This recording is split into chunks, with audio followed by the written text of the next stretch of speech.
మీడియాకు సంబంధించిన సోదరులు ఉద్యోగస్తులు కీలకమైన ప్రకటన చేయడం కోసం వరంగల్ కేంద్రాన్ని ఎన్నుకోవడం జరిగింది. వరంగల్ బిడ్డలుగా పూర్తి సహకారం ఇస్తారని ఆశిస్తున్నాను.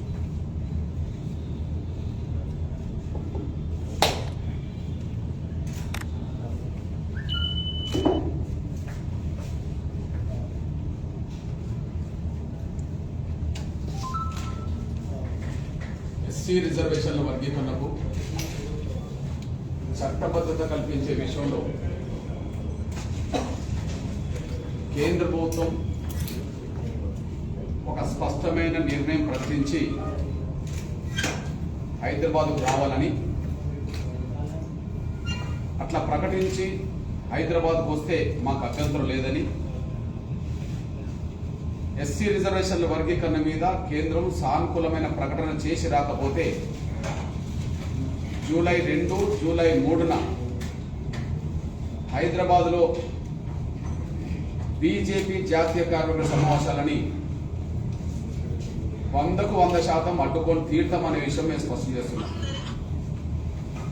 ఆ సమావేశానికి ప్రధానమంత్రి వస్తాడా, ఆ సమావేశానికి హోంశాఖ మంత్రి వస్తారా, ఈ దేశంలో ఉండబడే బీజేపీ రాష్ట్రాల ముఖ్యమంత్రులు వస్తారా, ఎవరు వస్తారా అనే విషయం మేము లెక్కే చేయం. షెడ్యూల్ కులాల వర్గీకరణ విషయంలో సానుకూలమైన నిర్ణయం త్వరగా తీసుకోవాలి. అది జూలై 2, 3వ తారీఖు లోపే తీసుకోవాలి. అలా తీసుకోకుండా వస్తే మాత్రం మాదిగల ఆవేదన రోడెక్కుతుంది. మాదిగల ఆవేదన జాతీయ కార్మిక సమావేశానికి తాకుతుంది. బీజేపీ పరేడ్ గ్రౌండ్లో పెట్టే మీటింగ్లో కూడా మా నిరసన సాక్షాత్తు ప్రధానమంత్రితో పాటు దేశంలో ఉండబడే నాయకులందరూ చూడాల్సి వస్తుందనే విషయాన్ని ముందుగానే గుర్తు చేస్తున్నాం, హెచ్చరిస్తున్నాం. కేంద్ర ప్రభుత్వంతో వర్గీకరణ విషయంలో స్పష్టత ఇప్పించి తీసుకురాకుండా ఇక్కడ జాతీయ కార్మిక సమావేశాలు జరిపినా, సభ జరిపినా మాదిగల ఆవేదన ఆగ్రహంగా మారితే అది కట్టలు తెంచుకొని ఏ రూపం దాల్చినా దాని ద్వారా తలెత్తే ఎలాంటి పరిణామాలకైనా తెలంగాణలో ఉండబడే బీజేపీ పెద్దలు, ఆంధ్రప్రదేశ్ బీజేపీ పెద్దలు, కర్ణాటక రాష్ట్రానికి సంబంధించిన బీజేపీ పెద్దలు, బీజేపీకి సంబంధించిన ప్రజాప్రతినిధులే బాధ్యత వహించాల్సి వస్తుందనే విషయం కూడా మేము స్పష్టం చేస్తున్నాం. షెడ్యూల్ కులాల రిజర్వేషన్ల వర్గీకరణ కోసం 28 సంవత్సరాల క్రితం ఎంఆర్పిఎస్ ఉద్యమం మొదలవుతే 28 సంవత్సరాలుగా ఎంఆర్పి చేస్తున్న పోరాటానికి మద్దతు ఇస్తున్న పార్టీ బీజేపీ. మరి ఇప్పుడు అధికారంలో 8 ఏళ్ళ నుండి వర్గీకరణ ఎందుకు చేయట్లేదో జవాబు చెప్పాల్సింది కూడా బీజేపీ. 2, షెడ్యూల్ కులాల రిజర్వేషన్ల వర్గీకరణకు ఉమ్మడి ఆంధ్రప్రదేశ్లోనే 1996లోనే ఎస్సీ రిజర్వేషన్ల వర్గీకరణకు బీజేపీ పూర్తి స్థాయిలో సంపూర్ణంగా మద్దతు ఇస్తుందని, సహకరిస్తుందని తిరుపతిలో జరిగిన బీజేపీ రాష్ట్ర కార్యవర్గ సమావేశంలో 1996లో తీర్మానం చేసింది. పార్లమెంట్లో పరిష్కరించాల్సిన తెలుగు నేల మీద జరిగిన ప్రధాన ఉద్యమాల్లో ఎస్సీ రిజర్వేషన్ల వర్గీకరణ అంశం ఒకటి, తెలంగాణ రాష్ట్ర సాధన ఉద్యమం ఒకటి. ఎస్సీ రిజర్వేషన్ల వర్గీకరణ ఉద్యమానికి 96లో తిరుపతి తీర్మానం ద్వారా సపోర్ట్ చేస్తే, తెలంగాణ రాష్ట్ర సాధన ఉద్యమానికి బీజేపీ రాష్ట్ర కమిటీ తీర్మానం చేసి సమర్థించింది 97లో కాకినాడ తీర్మానం ద్వారా. అంటే ఒక సంవత్సరం ముందే తెలంగాణ రాష్ట్ర ఉద్యమ డిమాండ్ను సమర్థించడానికి, ఒక నిర్ణయం తీసుకోవడానికి సంవత్సరం ముందే ఎస్సీ రిజర్వేషన్ల వర్గీకరణ ఉద్యమానికి మద్దతు ఇచ్చిన పార్టీ బీజేపీ. తెలంగాణ రాష్ట్రం ఏర్పడ్డ తర్వాత కూడా భద్రాచలంలో జరిగిన తెలంగాణ రాష్ట్ర కమిటీ సమావేశంలో కూడా ఎస్సీ వర్గీకరణ సమర్థిస్తూ తీర్మానం చేసింది. బీజేపీ నాయకత్వానికి హిందూ దేవుళ్ళ మీద, దేవతల మీద సంపూర్ణమైన గౌరవం, విశ్వాసం ఉంటుందని అనుకుంటాం. కానీ బీజేపీ షెడ్యూల్ కులాల వర్గీకరణ కోసం 2 తీర్మానాలు రాష్ట్ర కమిటీలో చేస్తే 2 దేవుళ్ళ సన్నిధిలోనే, హిందూ దేవుళ్ళ సన్నిధిలోనే 2 తీర్మానాలు జరిగినాయి. 96లో జరిగిన తీర్మానం తిరుపతిలో వెంకటేశ్వర స్వామి పాదాల సాక్షిగా జరిగింది. అదే సమయంలో తెలంగాణ రాష్ట్రం ఏర్పడ్డ తర్వాత జరిగిన బీజేపీ రాష్ట్ర కార్యవర్గ సమావేశంలో భద్రాచలం శ్రీరాముడి దేవుడి సన్నిధిలోనే జరిగింది. ఆయన ఇప్పటికీ వర్గీకరణ అంశాన్ని విస్మరిస్తున్నారంటే వాళ్ళు దేవుళ్ళ ముందు, దేవుళ్ళ పాదాల ముందు, దేవుళ్ళ సన్నిధిలో చేసిన తీర్మానాలు కూడా బీజేపీ నాయకత్వం విలువనివ్వదు అనడానికి ఈ 2 సాక్ష్యాలనే విషయం కూడా గుర్తు చేస్తున్నాం. మూడోది, 94 తర్వాత జరిగిన ప్రతి అసెంబ్లీ ఎన్నికల్లోనూ, 94 తర్వాత జరిగిన ప్రతి పార్లమెంట్ ఎన్నికల్లోనూ షెడ్యూల్ కులాల వర్గీకరణకు అనుకూలంగానే గత 25 సంవత్సరాలుగా మేనిఫెస్టోలు పెడుతూ వస్తున్న పార్టీ బీజేపీ. 94 తర్వాత జరిగిన ప్రతి ఎన్నికల్లో బీజేపీ మేనిఫెస్టో, అది అసెంబ్లీ ఎన్నికలైనా పార్లమెంట్ ఎన్నికలైనా అన్ని ఎన్నికల మేనిఫెస్టోలో ఎస్సీ వర్గీకరణ అంశం మాత్రమే ఉంటుంది. ఇంత సుదీర్ఘకాలం పాటు ఎన్నికల మేనిఫెస్టో పెడుతున్న పార్టీ వర్గీకరణ అంశం మీద బీజేపీ. ఇకపోతే షెడ్యూల్ కులాల రిజర్వేషన్ల వర్గీకరణకు మేము మద్దతు ఇస్తాం, పార్లమెంట్లో బిల్లు పెట్టాలని చెప్పి ప్రతిపక్ష నాయకుడిగా, లోక్సభ ప్రతిపక్ష నాయకుడిగా పెద్దలు ఎల్కే అద్వానీ గారు గత యూపీఏ గవర్నమెంట్ మన్మోహన్ సింగ్ గారు ప్రభుత్వానికి లేఖ రాయడం జరిగింది. గత యూపీఏ ప్రభుత్వానికి ప్రతిపక్ష నాయకుడి హోదాలో ఎస్సీ రిజర్వేషన్ల వర్గీకరణ బిల్లు పెట్టండి, మేము సపోర్ట్ చేద్దామని ఎల్కే అద్వానీ గారు లేఖ రాయడం జరిగింది. రెండోది, ప్రస్తుత జాతీయ రహదారుల మంత్రి గౌరవ పెద్దలు గౌరవ గడ్కరీ గారు బీజేపీ జాతీయ అధ్యక్షుడిగా ఉన్న సమయంలోనే మన్మోహన్ సింగ్ గారికి 2వ లేఖ రాసి గుర్తు చేసేయడం జరిగింది. ఎస్సీ రిజర్వేషన్ల వర్గీకరణ బిల్లు పెడితే బీజేపీ సంపూర్ణ సహకారం లోక్సభలోనూ రాజ్యసభలో అందిస్తుందని చెప్పి గడ్కరీ గారు కూడా అధ్యక్షుడి హోదా లేఖ రాయడం జరిగింది. ఇంతే కాకుండా రాజ్యసభ ప్రతిపక్ష నాయకురాలు శ్రీమతి స్వర్గీయ సుష్మా స్వరాజ్ గారు రాజ్యసభ బీజేపీ పక్ష నాయకులుగా ఉన్న సమయంలోనే పార్లమెంట్లో యూపీఏ ప్రభుత్వం బిల్లు పెడితే ఎస్సీ వర్గీకరణ చట్టబద్ధతకు నెగ్గించే బాధ్యత బీజేపీ తీసుకుంటుందని చెప్పి యూపీఏ ప్రధానమంత్రి గారికి స్పష్టం చేయడం కూడా జరిగింది. ఇకపోతే యూపీఏ కనుక బిల్లు పెట్టకపోతే కేంద్రంలో అధికారంలోకి వస్తే 100 రోజుల్లోనే ఎస్సీ వర్గీకరణ చేస్తామని గతంలో పెద్దలు వెంకయ్య నాయుడు గారు కూడా స్పష్టం చేయడం జరిగింది. ఇప్పుడు మేము సూటిగా అడుగుతున్నది అదే,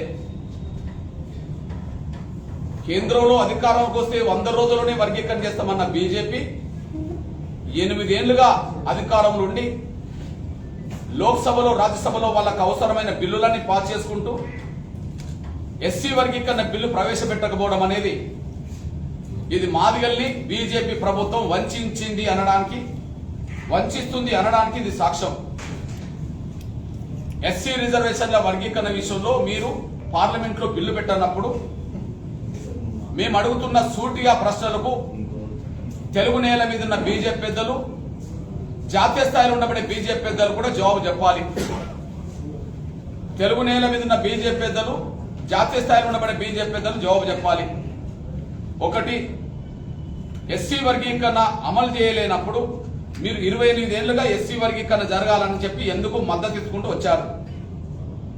2, ఎందుకు పార్టీ పరంగా మద్దతుగా తీర్మానాలు చేసుకుంటూ వచ్చారు?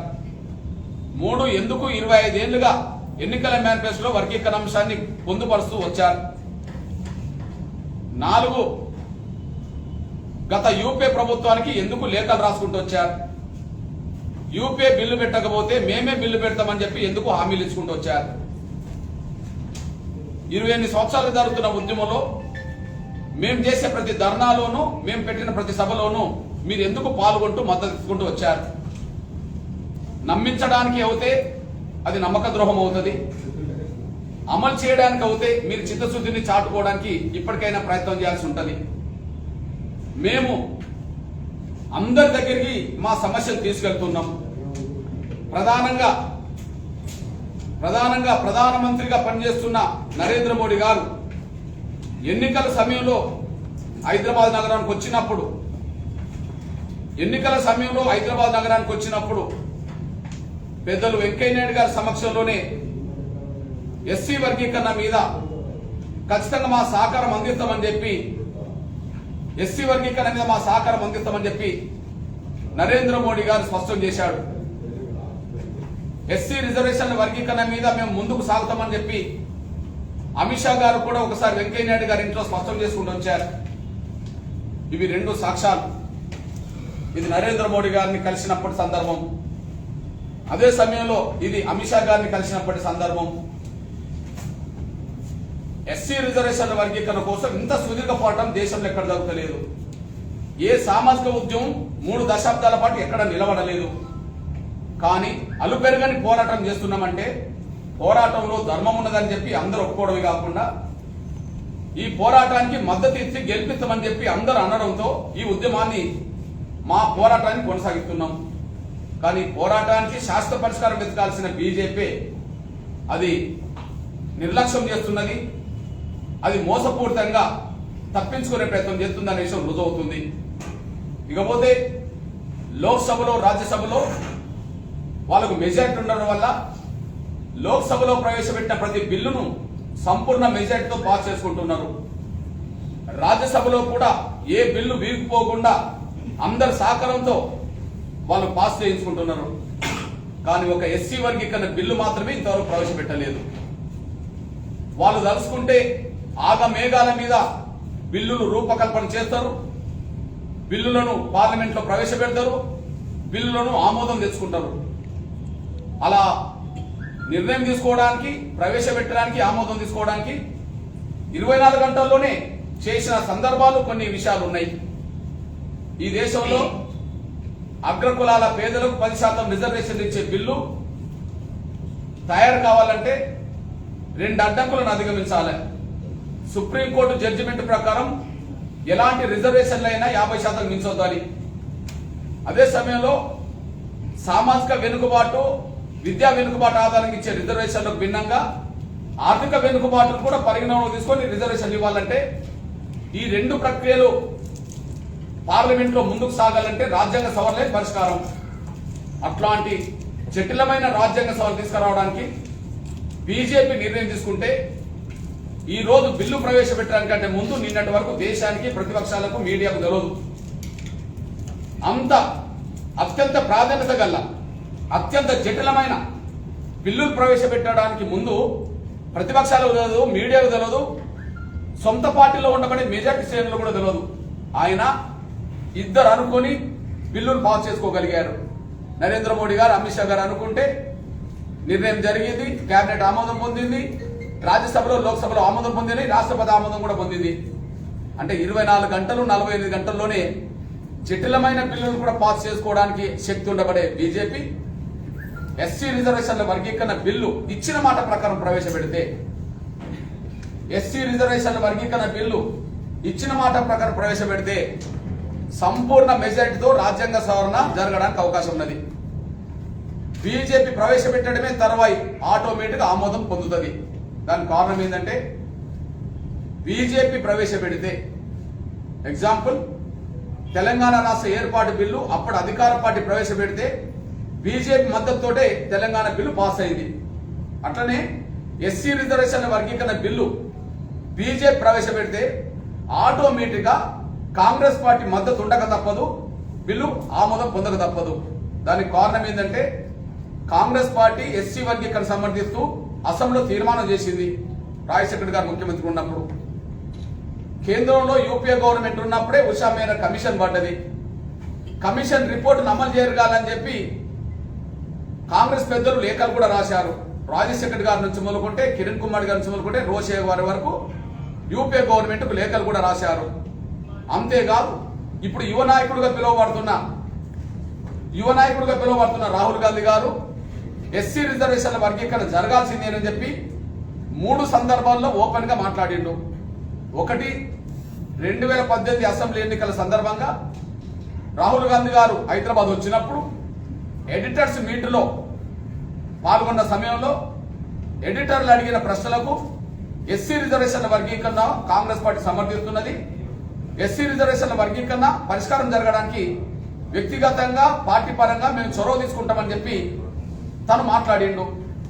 రెండోది గద్వాల సభలో ఎన్నికల సభలో అప్పుడు డికే అన్న గారు కాంగ్రెస్ అభ్యర్థిగా పోటీ చేస్తున్న సమయంలో ఎస్సీ రిజర్వేషన్ల వర్గీకరణను మేము పూర్తి చేస్తామని చెప్పి గద్వాల సభలో రాహుల్ గాంధీ గారు మాట్లాడిండు.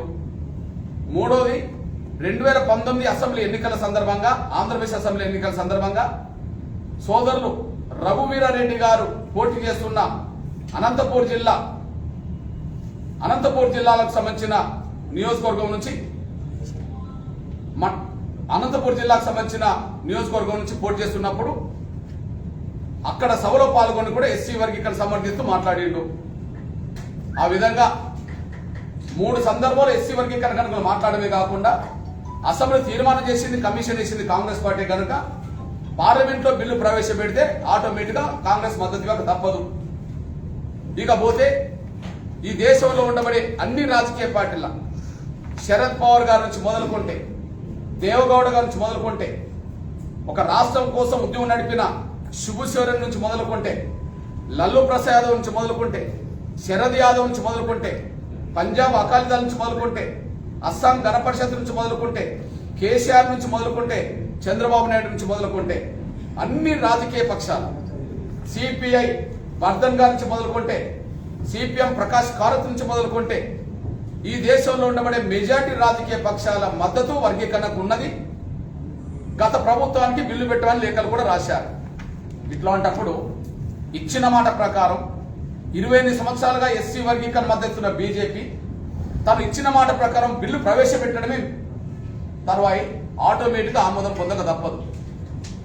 ఎస్సీ వర్గీకరణ సమస్య పరిష్కరిస్తే ఈ దేశం మీద, ఈ రాష్ట్రం మీద ₹1 అదనంగా భారం పడదు. ఉన్న 15% ఎస్సీ రిజర్వేషన్లను ఎవరి జనాభా దామాష ప్రకారం పంచమంటున్నాం కానీ మేమేదో పెంచమంటలేము.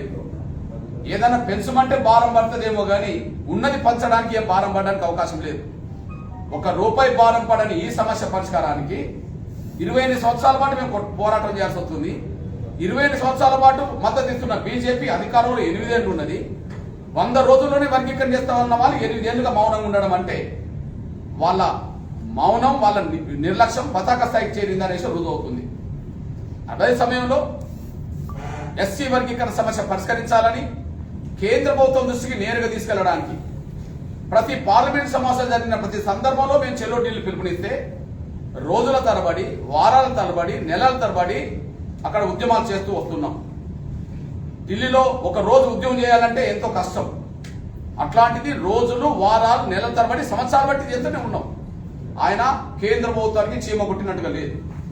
ఇక్కడ ఊకదంపుడు ఉపన్యాసాలు ఇచ్చి వర్గీకరణ ఉద్యమాన్ని సమర్థిస్తున్నాం అని చెప్పి మా సభలో మా ఉద్యమాల ఘట్టాలకు వచ్చి మద్దతు ఇచ్చే బీజేపీ నాయకులు ఇది అత్యంత ప్రాధాన్యత గల అంశం అని చెప్పి గట్టిగా వాళ్ళ కేంద్ర నాయకత్వం ఒప్పించడంలో కూడా వీళ్ళు నిర్లక్ష్యం, వీళ్ళ చిత్తశుద్ధి లేనితనం కనిపిస్తున్నది. మా దగ్గర పదే మద్దతు ఇవ్వడానికి వచ్చే వాళ్ళు ఒక 10 నిమిషాలు గట్టిగా వాళ్ళ అధిష్టానం దగ్గర కూర్చొని అత్యంత ప్రాధాన్యత గల ఈ సమస్యను పరిష్కరించడానికి చొరవ తీసుకోవడం అని చెప్పి గట్టి కొడితే సమస్య పరిష్కారం అవుతుంది. వాళ్ళ నిర్లక్ష్యం కనిపిస్తున్నది, వీళ్ళ చేతకంతనం కూడా కనిపిస్తున్నది. ఇట్లాంటి పరిస్థితుల్లో పదే మేము ఢిల్లీకి వెళ్ళినా పరిష్కారం కానప్పుడు, పదే మేము ఢిల్లీ చుట్టూ తిరిగిన పరిష్కారం కానప్పుడు, రోజులు, వారాలు, నెలల తరబడి తిరిగిన పరిష్కారం కానప్పుడు, వాళ్ళే హైదరాబాద్ వస్తున్నప్పుడు బీజేపీ జాతీయ కార్యవర్గ సమావేశం జూలై 2న జరగబోతున్న సమయంలో, జూలై 3న సమావేశంతో పాటు పరేడ్ గ్రౌండ్ లో సభ జరగబోతున్న సమయంలో మా ఆవేదన చాటుకోవడానికి, మా ఆగ్రహాన్ని వెలబుచ్చడానికి, మా ఆవేదన, మా అసంతృప్తిని బలంగా చాటడానికి, మాదిగల్లో ఉండబడే బీజేపీ ప్రభుత్వం మీద ఆగ్రహం మీద వెళ్ళబుచ్చడానికి మాకు ఇదే తగిన సమయం అని చెప్పి పదే మేము చెల్లో ఢిల్లీకి పెట్టుకొని ఎన్నో సందర్భాల్లో ఢిల్లీకి వెళ్ళి తిరిగి రావడం కంటే బీజేపీ ప్రధాన నాయకత్వమే ప్రధానమంత్రి గారితో పాటు, హోంశాఖ మంత్రి గారితో పాటు, దేశంలో కేంద్ర మంత్రులతో పాటు, ఈ దేశంలో ఉండబడే బీజేపీ పాలిత రాష్ట్రాల ముఖ్యమంత్రులతో పాటు బీజేపీ జాతీయ స్థాయిలో ఉన్నటువంటి సీనియర్ నాయకులందరూ,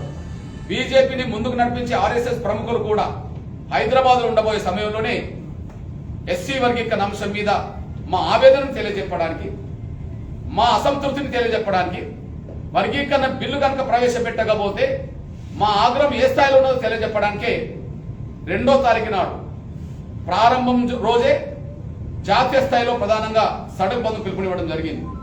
ముఖ్యంగా 3 రాష్ట్రాల్లో సడక్ బంద్ పిలుపు అమలు జరుగుతుంది, తెలంగాణ, ఆంధ్రప్రదేశ్, కర్ణాటకలో కూడా. కారణం ఏంటంటే తెలంగాణ, ఆంధ్రప్రదేశ్ సంబంధించిన అంశమేమో ఉమ్మడి ఆంధ్రప్రదేశ్లో వర్గీకరణ అంశం కాబట్టి అది 2 తెలుగు రాష్ట్రాలకు వర్తిస్తుంది. కర్ణాటక రాష్ట్రంలో ఎస్సీ రిజర్వేషన్ వర్గీకరణ ఉద్యమం జరగడమే కాకుండా అక్కడ సదాశివన్ కమిషన్ పడ్డది. సదాశివన్ కమిషన్ వర్గీకరణ సమర్థించింది. సదాశివ కమిషన్ అమలు జరగాలని చెప్పి గతంలో బీజేపీ కోరింది. ఇప్పుడు బీజేపీ అక్కడ పాలకపక్షం, అక్కడ వర్గీకరణ సమస్యను పెండింగ్ లో పెట్టింది. అంటే కర్ణాటక రాజ్యంలో సదాశివన్ కమిషన్ పెండింగ్ లో పెట్టింది బీజేపీ ప్రభుత్వమే. ఉషా మేర కమిషన్ అమలు జరగకుండా మౌనం వహిస్తున్నది, నిర్లక్ష్యం చేస్తున్నది కేంద్ర ప్రభుత్వమే. అంటే ఉమ్మడి ఆంధ్రప్రదేశ్ లో ఉండబడే 2 తెలుగు రాష్ట్రాల వర్గీకరణ సమస్య పరిష్కరించాల్సింది కేంద్రం, బీజేపీ. కర్ణాటకలో ఉండబడే ఎస్సీ వర్గీకరణ సమస్య పరిష్కరించాల్సింది బీజేపీ ప్రభుత్వమే అక్కడ. కాబట్టి కర్ణాటకలోనూ సడక్ బంద్ జరుగుతుంది, తెలంగాణలోనూ జరుగుతుంది, ఆంధ్రప్రదేశ్లోనూ కూడా జరుగుతుంది. 3వ తారీఖు నాడు బీజేపీ జాతీయ కార్యవర్గ సమావేశం జరిగే 3వ తారీఖు నాడు చలో హైదరాబాద్ పిలుపునివ్వడం జరిగింది. ఆ హైదరాబాద్ పిలుపు అది ఏ రూపం దాల్స్తుంది, అది ఎన్ని వేల మంది వస్తారు, ఎన్ని లక్షల మంది వస్తారు అనే విషయం చెప్పకపోయినా మా నిరసన సేగ బీజేపీ జాతీయ కార్యవర్గ సమావేశం చుట్టూ మా నిరసన సేగ చూడాల్సి వస్తుంది. వాళ్ళు ఎన్ని లక్షల మందితో మీటింగ్ పెట్టుకున్నా ఆ లక్షల మంది మీటింగ్ లో కూడా మా నిరసన సెగ ఏందో ప్రధానమంత్రి గారు కల్లారా చూడక తప్పదు. అట్లాంటి పరిస్థితిలో ఎలాంటి పరిణామాలు జరిగినా, అట్లాంటి పరిస్థితిలో హైదరాబాద్ లో మేము పెట్టే ప్రదర్శనలో గాని, మేము నిరసన వ్యక్తం చేస్తున్నప్పుడు గాని ఎలాంటి అడ్డంకులు, ఎలాంటి కుట్రలు ఎవరు ఏ రూపంగా చేసినా దాన్ని తిప్పికొట్టే క్రమంలో జరిగే ఉద్యమం హైదరాబాద్ లో తీవ్రస్థాయి రూపం దాలిస్తే దానివల్ల తలెత్తే పరిణామాలకు వర్గీకరణ గతంలో కావాలని చెప్పి డిమాండ్ చేసిన బీజేపీ జాతీయ పెద్దలు, వర్గీకరణ విషయంలో బీజేపీని జాతీయ నాయకత్వం ఒప్పించుకోలేని రాష్ట్రానికి సంబంధించిన బీజేపీ పెద్దలు, ప్రజాప్రతినిధులే దానికి బాధ్యత వహించాల్సి ఉంటుందనే విషయం కూడా మేము గుర్తు చేస్తున్నాం, హెచ్చరిస్తున్నాం. ఏది ఏమైనా షెడ్యూల్ కులాల వర్గీకరణ విషయం సానుకూలంగా నిర్ణయం తీసుకొని రాకపోతే ఖచ్చితంగా బీజేపీ మీద మాది గల ఆగ్రహం ఏందో ఖచ్చితంగా 2-3వ తారీఖు నాడు రోడ్డు మీద హైదరాబాద్ లో సభలోను ఖచ్చితంగా చూపెడతామనే విషయం కూడా స్పష్టం చేస్తూ, దాని ద్వారా తలెత్తే ఎలాంటి పరిణామాలకైనా మాకు అరెస్టులు కొత్త ఏం కాదు, కేసులు కొత్త కాదు, మేము జైలు పాలు కావడం కూడా కొత్త కాదు. పదే పదే మేము ఢిల్లీకి వెళ్ళి ఉద్యమాలు చేయడం కంటే మరి వాళ్ళే ఇక్కడికి వస్తున్నప్పుడు మా నిరసన, మా ఆవేదన ఇప్పుడు తెలియజెప్పకపోతే మా సమస్యను పూర్తిగా మూలలు పెట్టే ప్రమాదం ఉన్నది. కాబట్టి మా ఆవేదనను రోడ్డు మీద తీసుకురావడానికి, మా ఆగ్రహాన్ని ఖచ్చితంగా ప్రధానమంత్రి ముందు ప్రదర్శించడానికే మేము నిర్ణయం తీసుకున్నాం. తద్వారా జరిగే ఎలాంటి పరిణామాలకైనా మేము సిద్ధమే. ఎలాంటి పరిణామాలకైనా బాధ్యత వహించాల్సింది మాత్రం బిల్లు పెట్టకుండా జాప్యం చేస్తున్న కేంద్రం, బిల్లు పెట్టమని గట్టిగా మాట్లాడని రాష్ట్ర బీజేపీ నాయకులే 2-3వ తారీఖు నాడు జరగబోయే పరిణామాలకు బాధ్యత వహించాల్సి ఉంటుందనే విషయం కూడా గుర్తు చేస్తూ హెచ్చరిస్తున్నాం. సడక్ బంద్ కార్యక్రమాన్ని జయప్రదం చేయాలని, చలో హైదరాబాద్ కార్యక్రమాన్ని కూడా జయప్రదం చేయాలని చెప్పి మాదిగ ఉపకులాల ప్రజలకే కాకుండా ఎస్సీ వర్గీకరణ సమర్థించే, ఈ సుదీర్ఘ పోరాటాన్ని సమర్థించే అన్ని వర్గాల, అన్ని రాజకీయ పక్షాల పెద్దలకు, ప్రజాస్వామికవాదులందరికీ విజ్ఞప్తి చేస్తున్నాం, పిలుపునిస్తున్నాం.